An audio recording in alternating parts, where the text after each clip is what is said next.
আজকে রান্না করব সামুদ্রিক মাছ। এগুলো হচ্ছে সামুদ্রিক লাল পোয়া মাছ।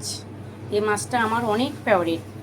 অনেক সময় এখানে পাওয়া যায় না, তারপরও মানে খুঁজে খুঁজে নিয়ে আসে আর কি। আমার অনেক পছন্দ মাছগুলো, অনেক ফেভারিট।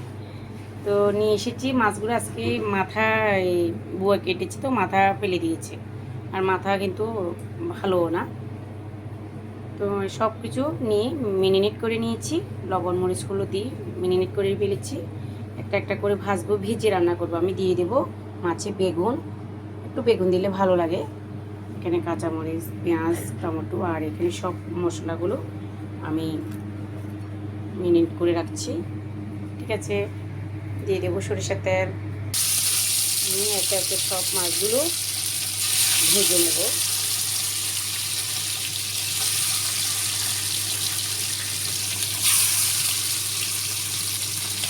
ঠিক আছে, মাছগুলো ভেজে নিই। সব মাছগুলো একে একে ভেজে নিয়েছি হালকা করে। এবার দিয়ে দেবো কড়াইতে পেঁয়াজ,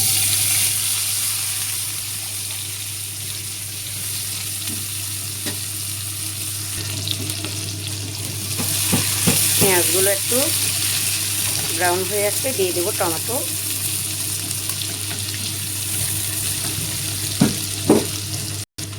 এখন দিয়ে দেবো টমেটো কুচি।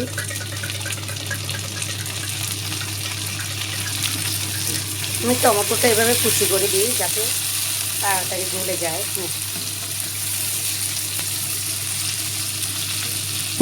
টমেটোটা একটু মজে আসে।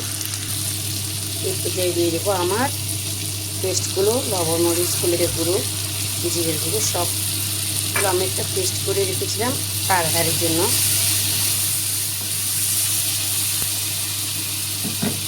ঠিক আছে, এগুলো একটু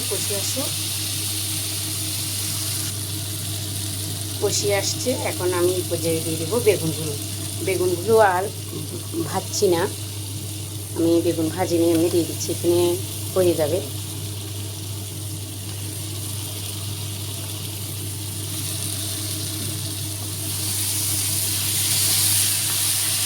ভেজেও রান্না করা যায়, ওভাবেও করি, কিন্তু তাড়াতাড়ির জন্য আমি এইভাবে করছি আর কি।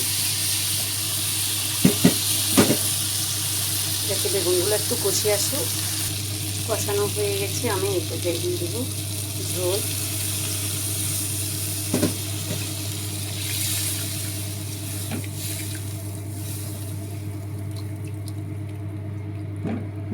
ঝোলটা ফুটে আসুক, এরপর ভাজা মাছগুলো দিয়ে দেবো। ঝোলগুলো ফুটে আসছে, এরপর যে আমি ভাজা মাছগুলো সব দিয়ে দেবো।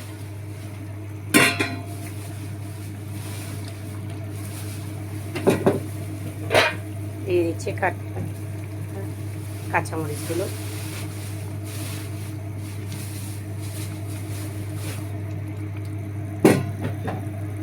ঠিক আছে, হতে থাকো। আমার মাছ রান্না হয়ে গেল প্রায়।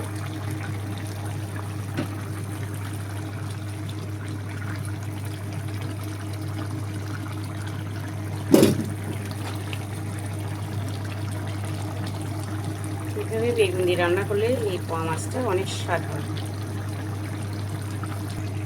হয়ে গেল আমার রান্না, দিয়ে দেব ধনেপাতা।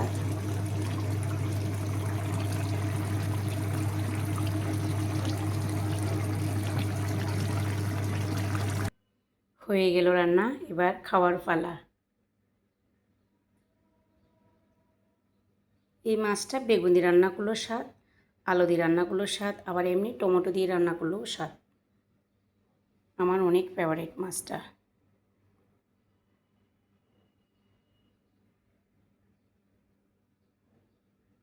শুভ দুপুর, টাটা।